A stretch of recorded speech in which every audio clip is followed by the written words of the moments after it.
အားလုံးပဲမင်္ဂလာပါပိုင်း3ရက်လေးကိုလေ့လာကြည့်မယ်let ကမတူညီတဲ့ data အများကြီးကိုတင်လို့နိုင်တယ်let တစ်ခုဖန်တီးမယ်ဆိုရင် variable တစ်ခုအရင်လောက်ရတယ် variable နာမည်ကိုကြတော့ကိုကြိုက်တယ်လို့ကိုပေးမယ်ညီမျှခြင်း let ကိုကြတော့let တောက်ခွေးနဲ့ရေးရတယ်ကိုတိစမထဲမှာတန်ဖိုးတစ်ခုထည့်တယ်ကောမာကောက်တယ်နောက်ကိုတိစမတန်ဖိုးတစ်ခုထပ်ထည့်တယ်ကောမာကောက်တယ်နောက်ကိုတိစမ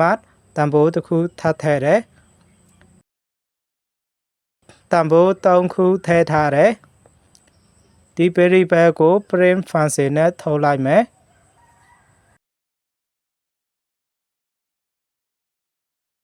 save run ဒီဘက်ခြမ်းမှာ4ရက်တန်ဖိုးအကုန်ထွက်လာတယ်4ရက်တန်ဖိုးကို internet ခေါ်ထုတ်လို့ရတယ်internet ခေါ်မယ်ဆိုရင်ဒီ variable အနောက်မှာ4တောက်ခွင်း0ဆိုရင် index 0မှာစီးတဲ့တန်ဖိုးထွက်လာတယ် save run ပထမဆုံးတန်ဖိုးထွက်လာတယ်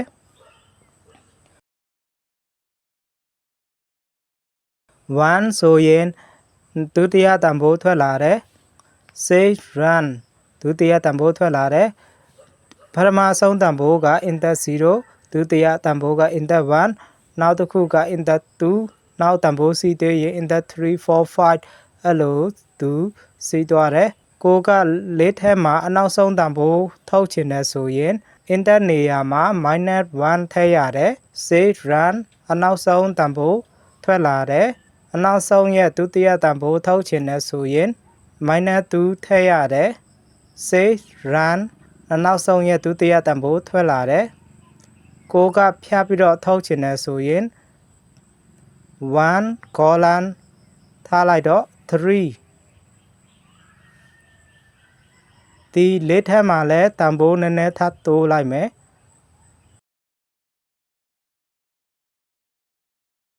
save run index 1နဲ့ index 2နေရာမှာစီးတဲ့တန်ဖိုးထုတ်လာတယ် index 3မပါဘူး1 colon 3ပဲမဲ့လဲ index 3မှာစီးနေတဲ့တန်ဖိုးသူမထုတ်ဘူး index 1မှာစီးတဲ့တန်ဖိုးနဲ့ index 2မှာစီးတဲ့တန်ဖိုးပဲသူထုတ်ပေးတယ် index နေရာမှာ1 colon ပဲရေးထားမယ်ဆိုရင် save run index 1တန်ဖိုးကနေစပြီးတော့အနောက် index အကုန်လုံးသူထုတ်ပေးတယ် let ကိုပြင်လို့ရတယ်ဒီမှာ let ကိုပြင်လို့ရတယ် let index 1နေရာမှာကျွန်တော်ဒီလိုစာထည့်လိုက်မယ် save run index 1နေရာမှာစာပြောင်းသွားပြီပိုင်း3ရက်လေးကိုလေ့လာကြည့်တာပါပိုင်း3ရက် let function ကိုလေ့လာကြည့်မယ်ဒီမှာ let နှစ်ခုလောက်ထားတယ် number let နဲ့ color let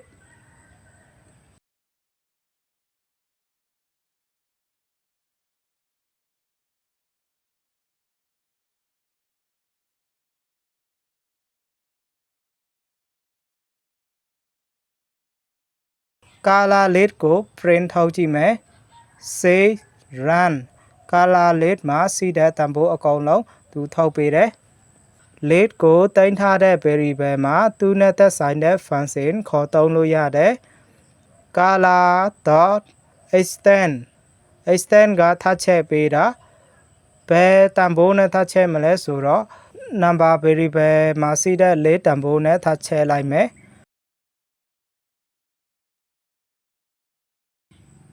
color ကို print ထုတ်ထားမယ်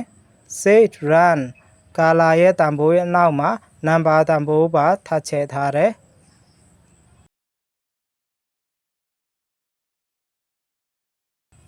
append ကနောက်မှာထပ်ဆက်ပေးတာ append ထဲမှာတန်ဖိုးတစ်ခုထည့်ထားမယ်ဒီလေးကို print ထုတ်ကြည့်မယ်အနောက်မှာသူတန်ဖိုးဆက်ပေးတယ်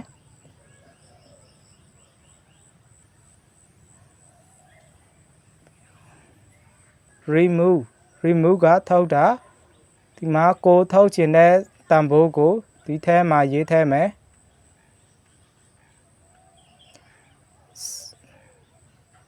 ဆေးပြီးတော့ run လိုက်မယ်ကိုထုတ်လိုက်တဲ့တန်ဖိုးမရှိတော့ဘူး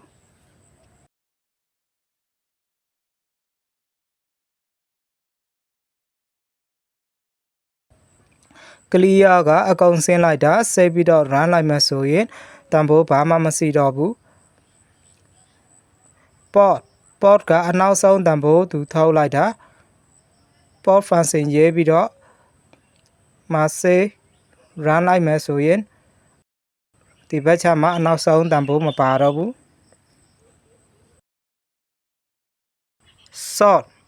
sort ကစီးတာနံပါတ်လေးကိုစီလိုက်မယ်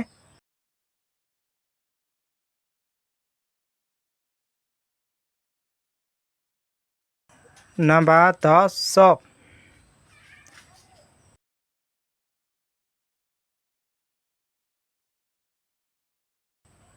နံပါတ်ကို print ပြန်ထုတ်လိုက်မယ် print ပြန်ထုတ်ကြည့်မယ်ဒီမှာငယ်စင်ကြည့်လိုက်သူစီပေးတယ် revert ကပြောင်းပြန်လှန်လိုက်တာဒီနံပါတ်မှာစီးတဲ့တန်ဖိုးကိုပြောင်းပြန်လှန်လိုက်တာ save run ဒီမှာတန်ဖိုးကပြောင်းပြန်ဖြစ်သွားပြီဒါက Python ရဲ့ list function ကိုလေ့လာကြည့်တာပါ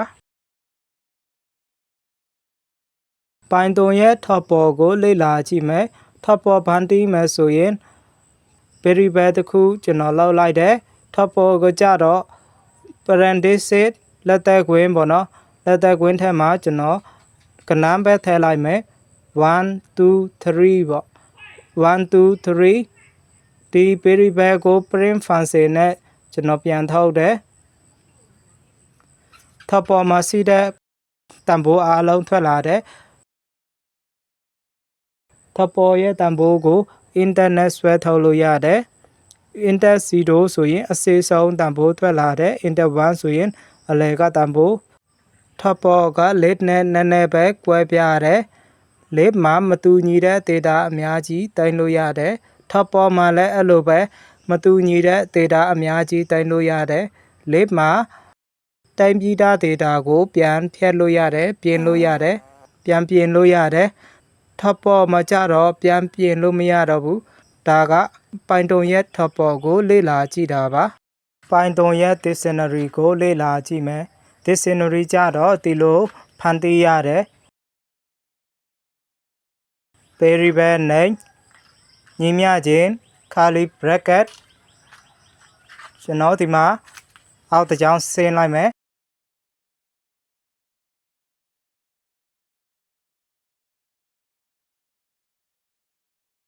ခီးနဲ့ဘေးလုံးစီတဲ့ခီးရေးတဲ့တန်ဖိုးရေးတဲ့ကောမာကောက်တဲ့နောက်ခီးတစ်ခုထပ်ရေးတဲ့နောက်တန်ဖိုးတစ်ခုထပ်ရေးတဲ့နောက်တန်ဖိုးတစ်ခုထပ်ရေးတဲ့ကောမာကောက်တဲ့နောက်အဲ့လိုပဲအောက်မှာဆက်ရေးလိုက်မယ် dictionary မှာခီးနဲ့ဘေးလုံးတူတိုင်ပေးတယ်အစုံလိုက်တူတိုင်ပေးတယ်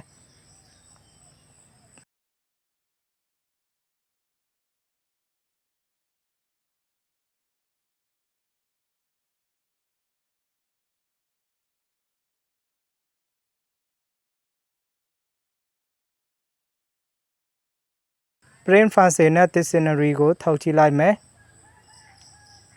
save run ဒီလိုသူထွက်လာတယ် dictionary ကိုခီးကိုတောင်းပြီးတော့သူ့ရဲ့ဘေးလုံးထုတ်လို့ရတယ်ဒီနေရာမှာခီးရေးထည့်လိုက်မယ် save run သူနဲ့သက်ဆိုင်တဲ့ဘေးလုံးသူထွက်လာတယ် get function နဲ့ခံပြီးတော့ခီးရေးထည့်ပြီးတော့လဲသူ့ရဲ့ဘေးလုံးထုတ်လို့ရတယ်save run သူ့ရဲ့ဘေးလုံးထုတ်လာတယ်သူ့ရဲ့ဘေးလုံးထွက်လာတယ်ဒီမှာမရှိတဲ့ key တစ်ခုစာလိုက်မယ် save run none အဖြေရတယ်ဒီ none နေရာမှာကိုကြိုက်တဲ့စာပေါ်ချင်တယ်ဆိုရင်ဒီအနောက်မှာကော်မာကုတ်မယ်နောက်တစ်ခုကိုပေါ်စေချင်တဲ့စာပေါ်စေချင်တဲ့စာဒီမှာရေးထည့်လိုက်မယ်မရှိတဲ့ key စာလိုက်ပြီးတော့ save run ဒီမှာပေါ်စေချင်တဲ့စာသူပေါ်လာပြီ dictionary မှာလည်း data အများကြီးတင်လို့ရတယ်ဒါက dictionary ကိုလေ့လာကြည့်တာပါ